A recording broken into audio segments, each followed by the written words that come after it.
Last time, we talked about how to handle mock calls during application. And this time, we're going to talk about how to handle mock calls during training. Hi there Ninja! Welcome back to my channel. I'm Rhea and you're watching Call Center Ninja. If you're new here, I share real stories and tips to help you begin, enjoy, and survive your call center lifestyle. So please consider subscribing by clicking the red subscribe button down below. And if you have already subscribed, thank you so much. I am very happy to let you know that we have already reached 5,000 plus subscribers in this YouTube channel. And if you are one of those who subscribed, liked, commented, shared my video or one of my videos, then thank you so much for being part of this little YouTube community that we have. Rest assured that I am going to continue making videos and publish them every Wednesdays and Fridays. I have talked about how to handle mock calls during application. That is definitely a different case because when you are applying, you still do not have any idea of what the product or the process will be. So most likely you will only be rated based on common sense or how you respond to the interviewer or to the person who did the mock call or phone simulation. A lot of you have commented on some of my previous videos that you would usually get nervous every time you have mock call session during training, and I understand that because I've also been there and I've done that. I know how it feels to be in hot seat, especially if you're not yet very familiar with the procedures, with the process, or the products and services that your company offers. My tip number one is to prepare for your mock calls. Preparation is always the key. So how will you prepare for your mock call? Most likely, your trainer will announce it.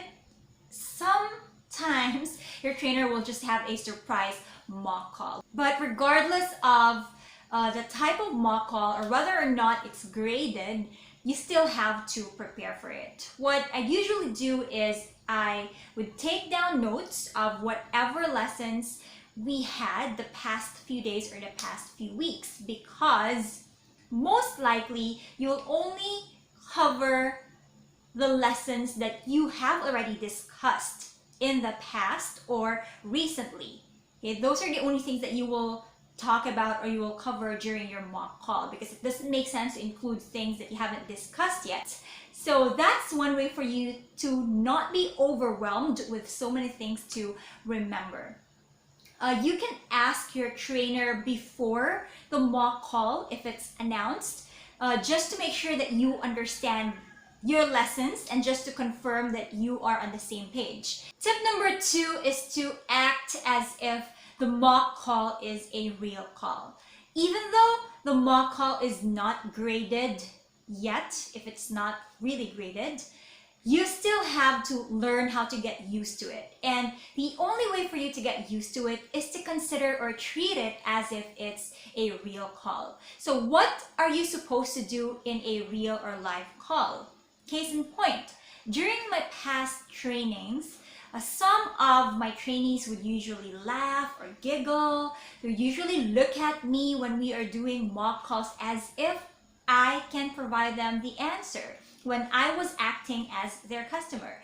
We all know it's just a mock call, but when you treat it as if it's a real call, then you will be on your best behavior. You will do your best to answer that call on your own because you know that it is a real call. Okay, this is what's going to happen on a real call. Treat it seriously because that is the best practice that you can have in your classroom or during your classroom training.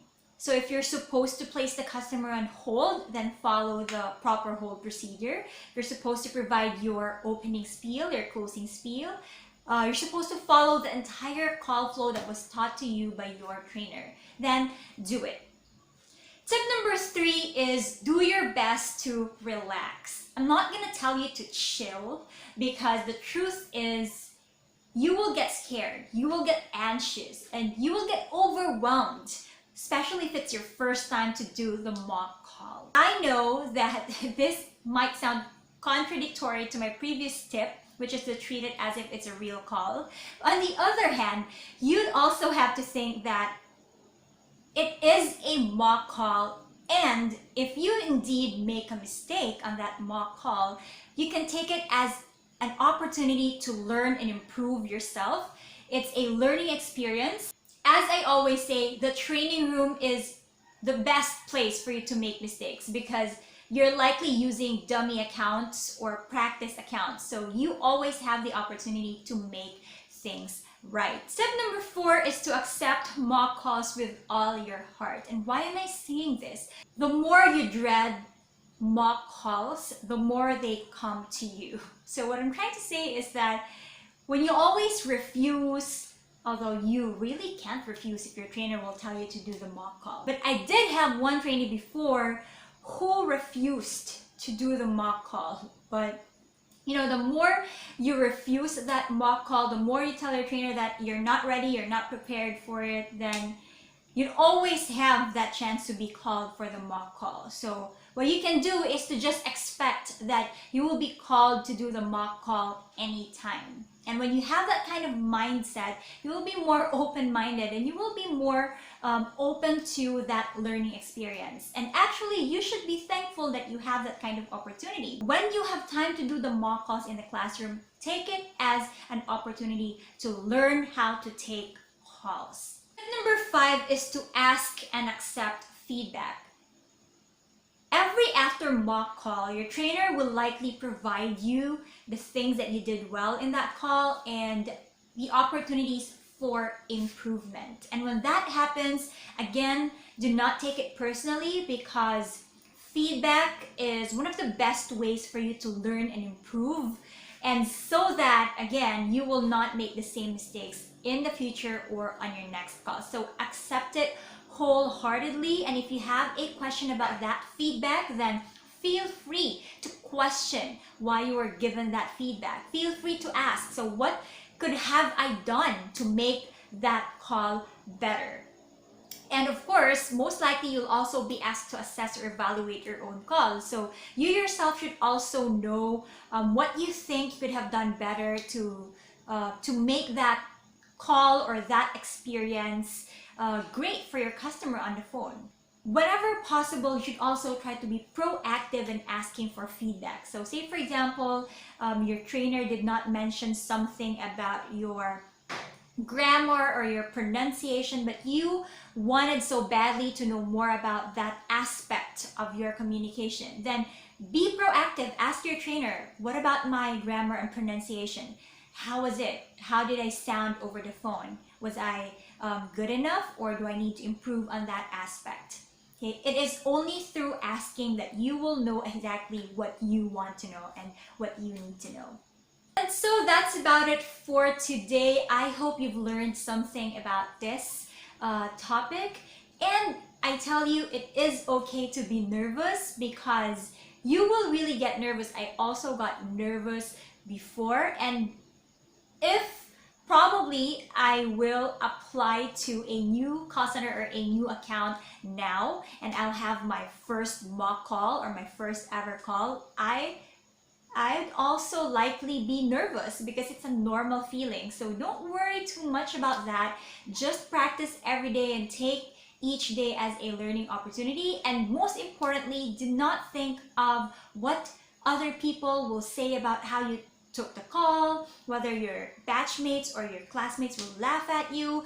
Don't mind them. Just mind your own business and learn at your own pace. I know that a lot of you have been very generous with your comments on YouTube as well as on Facebook, and I thank you so much for always taking the time to comment. I will have time to give a shout out to all of you in my future videos, but in this video I promised someone shout out to Christian Van Ryan Purisima from Cebu. So thank you so much. And also, if you're watching this video and you're always hanging out here on YouTube, but you haven't liked or followed my Facebook page, I post updates there. If you want to have an extension of this YouTube channel, then go ahead and like or follow my Facebook page. Just search Call Center Ninja, or the link is down below on the description. You can click it and it will lead to my Facebook page. Thank you so much for tuning in to this video. If you like this content, please don't forget to like, subscribe if you haven't, comment your thoughts, any topic suggestions or any questions. Please leave your comments down below. And don't forget, I have videos every Wednesdays and Fridays. So see you, take care, and bye-bye.